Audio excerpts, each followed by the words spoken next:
बिस्मिल्लाहिर्रहमानिर्रहीम। सहीह बुखारी हदीस नंबर 31।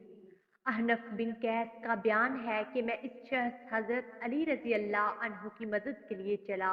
रास्ते में मुझे हज़रत अबू बकरा मिले। उन्होंने पूछा, कहाँ का इरादा है? मैंने कहा, मेरा इरादा इस शख्स की मदद करने का है। उन्होंने फरमाया, वापस हो जाओ। मैंने रसूलुल्लाह सल्लल्लाहु अलैहि वसल्लम को ये फरमाते हुए सुना है, जब दो मुसलमान अपनी अपनी तलवारें लेकर आपस में लड़ पड़े तो कातल और मकतूल दोनों जहन्नमी हैं। मैंने अर्ज किया, ए अल्लाह के रसूल, ये तो कातल है, इसका जहन्नमी होना समझ में आता है, लेकिन मकतूल का क्या जुर्म है? आपने फरमाया, इसकी ख्वाहिश भी दूसरे साथी को कत्ल करने की थी। सहीह बुखारी हदीस नंबर 32।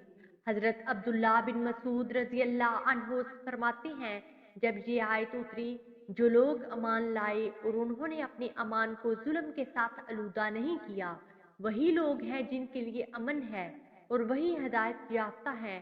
तो नबी सल्लल्लाहु अलैहि वसल्लम के सहाबा कराम रजी अल्लाह अन्हों ने कहा, ऐ अल्लाह के रसूल, हम में से कौन ऐसा है जिसने जुल्म नहीं किया? तब अल्लाह ताला ने ये आयत उतारी, यकीनन शिर्क जुल्म अजीम है। सहीह बुखारी हदीस नंबर 33।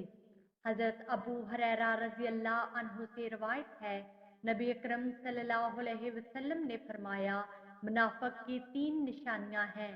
जब बात कहे तो झूठ बोले, जब वादा करे तो खिलाफ वर्जी करे, और जब इसके पास अमानत रखी जाए तो खयानत करे। सहीह बुखारी हदीस नंबर 34।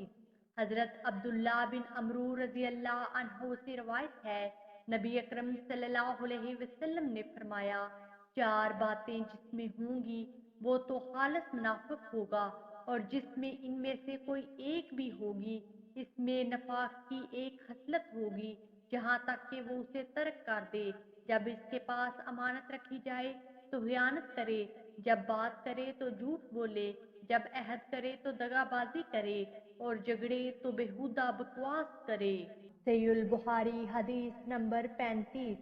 हजरत अबू हुरैरा रजी अल्लाह अन्हु से रवायत है, उन्होंने कहा, रसूलुल्लाह सल्लल्लाहु अलैहि वसल्लम ने फरमाया, जो शख्स अमान का तकाजा समझकर सवाब की नीयत से शबे कदर का क़याम करेगा, इसके साबका गुनाह बख्श दिए जाएंगे।